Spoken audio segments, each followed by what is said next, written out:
Hello friends, मेरा नाम नितिन है और मैं बात करूंगा भारत की शिक्षा के बारे में। मैं किसी गवर्नमेंट और किसी उसके बारे में बात नहीं कर रहा हूँ। ये मैं आपको पहले ही बता देता हूँ कि कोई भी कहे कि आप इसके हैं या उसके हैं, मैं सिर्फ भारत की बात कर रहा हूँ। भारत में शिक्षा क्या है, शिक्षा का स्तर क्या है। भारत में शिक्षा का स्तर इतना गंदा है ना कि जिसके पास पैसा नहीं है उसके लिए तो बिल्कुल ही गंदा है भारत का शिक्षा स्तर। क्योंकि ज़्यादातर बच्चों के पेरेंट्स के बच्चे जो गरीब हैं सरकारी स्कूल में जाते हैं। सरकारी स्कूल में जाते हैं, ना ही वो अपने बच्चों को ट्यूशन पढ़ा सकते हैं ना कुछ। उनके बच्चे स्कूल में जा कर के क्या पढ़ रहे हैं क्या नहीं पढ़ रहे हैं वो भी उन्हें मालूम नहीं होता, क्योंकि ना तो वो इतने पढ़े लिखे हैं कि अपने बच्चों को किताबें पढ़ा सकें और उनके वर्ड का मतलब बता सकें कि उसमें क्या लिखा है, क्या मतलब होता है क्या नहीं। वो तो सिर्फ ये सोचते हैं कि हमारा बेटा स्कूल गया था, पढ़ कर आया है, कुछ अच्छा ही बन पढ़ के आया होगा वहाँ से। और वहाँ पर क्या होता है, हमारे स्कूल के टीचरों को 60 से 70 हज़ार रुपये सैलरी तो चाहिए, पढ़ाने के स्तर नाम पे वो कुछ नहीं। मैं ऐसा सभी टीचरों के लिए नहीं कह रहा, बहुत से मैं भी सरकारी स्कूल से पढ़ा हूँ। कुछ टीचर इतने अच्छे थे हमारे कि जो कि हाँ लगता था कि हाँ ये टीचर पढ़ाएंगे तो हम पढ़ सकते हैं। और कुछ टीचर तो ऐसे थे जो आते थे, हाँ 1 से लेकर 5 तक लेसन करके ले आना, 10 दिन बाद में कॉपी चेक करूँगा, बस बाकी वो गायब। कभी पीटीआई कभी प्रिंसिपल राउंड पे होता था तो उन सर का पीरियड है, आप बात वो क्या कहते थे, चलो ठीक है हम बात करेंगे जाकर उनसे। बस इतनी इंक्वायरी लेने आते थे।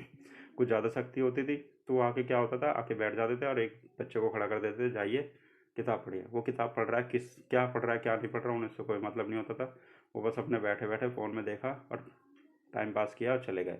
उनका पीरियड जैसे ही वो बस एक ये सुन लें कि घंटी बजी है, बस उठ के चल देते थे, चाहे वो घंटी पीरियड की ही क्यों ना हो, अलग कोई ना हो। कभी कोई बच्चा डेस्क में अगर कोई पेन भी मार देता था तो उन्हें लगता था हाँ हमारा टाइम हो गया, उठ देते थे। वो बस इतना ही काम करने आते थे, पढ़ाने नहीं आते थे, हमारे साथ मजाक करने आते थे सरकारी स्कूल में, जिसका खामियाजा हम भुगत रहे हैं। और शायद बहुत बच्चे भी हमारे जो भी स्टेट का रिजल्ट आता है वो कहते हैं हमारे यहाँ पे 98 बच्चे पास हो परसेंट से बच्चे 98% बच्चे पास हो गए। अरे बच्चे तो पास हो ही जाते हैं, आप उन्हें 33 नंबर दे करके पास कर ही देते हो। क्या बोर्ड होता है क्या, अब मैं क्या बोलूँ इसके बारे में, कुछ नहीं होता ये। 33 नंबर दिए पास, 33 नंबर दिए पास, क्या पास, वो तो जा करके ना कहीं के अच्छी जॉब पा सकते ना कुछ। वो जाएंगे या तो सेल्स का काम करेंगे जो कि एक लेबर वर्क में ही आता है, सारा दिन गली गली भटकना है, दुकानों पे जाना और ये सामान बेचना वो सामान बेचना। या फिर किसी एक छोटी सी दुकान पर खड़े होकर फ़ोन बेच रहे हैं या फिर कुछ भी प्रोडक्ट वगैरह बेच रहे हैं, सेल्स का ही काम कर सकते हैं। जिसकी हद से हद कितना, 10 साल 15 साल, इसके बाद में उन्हें भी लगता है कि इसकी उम्र हो गई, इसे हटाओ दूसरा बच्चा हायर कर लो। और हम कहते हैं कि अरे वाह इन्हें तो रोज़गार मिल गया। क्या रोज़गार, 5 साल के लिए 7 साल के लिए रोज़गार, ये कोई रोज़गार नहीं हुआ।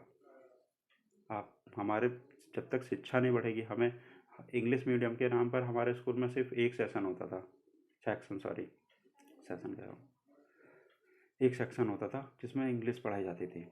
और वो भी कब, लगभग जब मैं छठी में था तब भी नहीं था, 9वीं में आया तब जाके एक सेक्शन स्टार्ट हुआ था कि हाँ चलो एक सेक्शन कर देते हैं हर क्लास का कि इंग्लिश मीडियम है। पर वहाँ पर भी क्या हुआ कि हम जब छठी से 9वीं तक हिंदी मीडियम से पढ़ के गए तो हमें इंग्लिश का तो कुछ मतलब ही नहीं पता था। हमें तो इंग्लिश की किताब भी टीचर आता था वो पढ़ा देता था, उसकी हिंदी बता देता था और हम सोचते थे वाह हमने पढ़ाई कर ली, हमें तो सब समझ में आ गया। रिजल्ट वाले पेपर वाले दिन क्या होता था, एक दूसरे की किताबें सीट झाँक में ताक झाँक करके पेपर दे देते थे और पास हो जाते थे।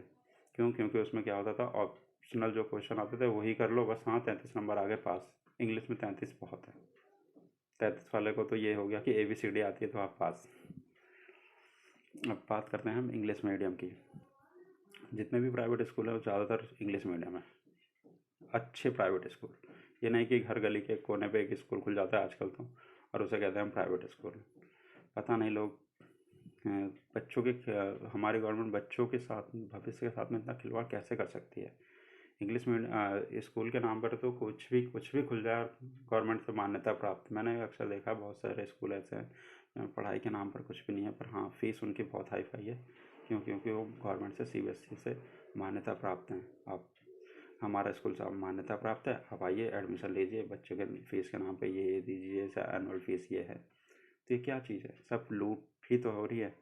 क्यों नहीं हमारे गवर्नमेंट स्कूलों को इंग्लिश मीडियम किया जा रहा है, क्योंकि 60 से 70 हज़ार रुपये तो उन्हें भी मिलते हैं। हमारे प्राइमरी स्कूल में भी 30 से 40 हज़ार रुपये फीस है, सैलरी है उनकी टीचर्स की।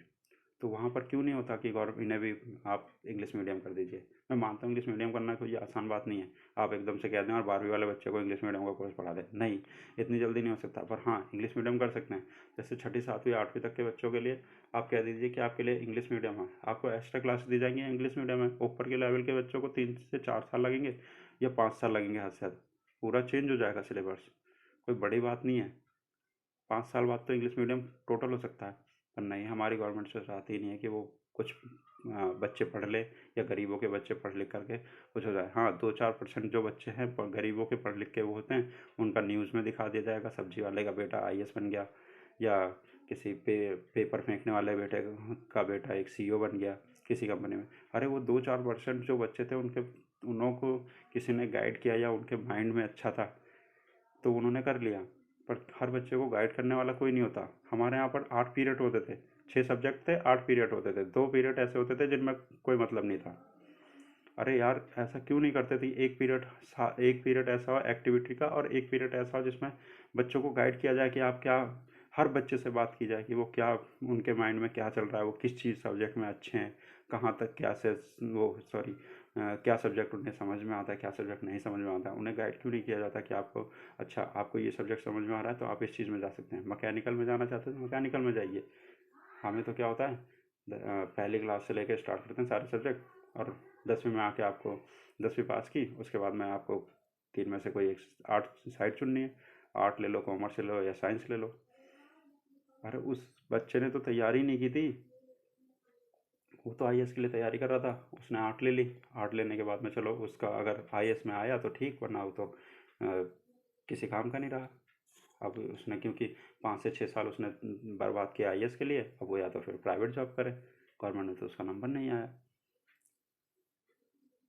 क्यों उसने पढ़ाई की, या साइंस साइड से पढ़ाई की, एमटेक। मैंने ज़्यादातर आजकल मैं कुछ यूट्यूब चैनलों पे देखता हूँ वो क्या करते हैं, हाँ देखा मैंने, वहाँ पर आते हैं बच्चे पढ़ के, आईटी से आते हैं, कोई मैकेनिकल इंजीनियर है, कोई सिविल इंजीनियर है, वो आकर के आईएएस की तैयारी कर रहे हैं। और क्या फ़ायदा हुआ फिर आर्ट साइड वालों के लिए? उन्हें तो बाद में पता चला ना कि ये साइड का मतलब उसमें वहाँ पर जॉब की रिक्वायरमेंट किस साइड के लिए ज़्यादा अच्छी है और किसके लिए नहीं। आपने तो दे दी आर्ट्स, 10वीं तक में सारे सब्जेक्ट पढ़ते रहो, बाद में आपके नंबर कम आए तो आपको आर्ट ही लेनी पड़ेगी। अरे नहीं भाई, वो मैकेनिक बनना चाहता था, मैकेनिकल इंजीनियरिंग करना चाहता था, और आपने तो उसे पढ़ाया ही नहीं। आपने भी टाइम पास किया, बच्चे ने भी टाइम पास किया, और वो बाद में मैकेनिकल इंजीनियर की जगह बन गया। अब वो गलियों में या तो झाड़ू लगाए, सब्जी बेचे या फ्रूट बेचे, उसकी ज़िंदगी तो यहीं कटेगी। उसके अंदर टैलेंट था पर किसी ने उसे जगाया ही नहीं। तो ये सब बेकार की बातें हैं। शिक्षा में हमारे स्कूलों को इंग्लिश मीडियम किया जाना चाहिए। मैं तो यही चाहूँगा कि हमारे जितने भी स्कूल हैं इन्हें इंग्लिश मीडियम का देना चाहिए। Thank you so much.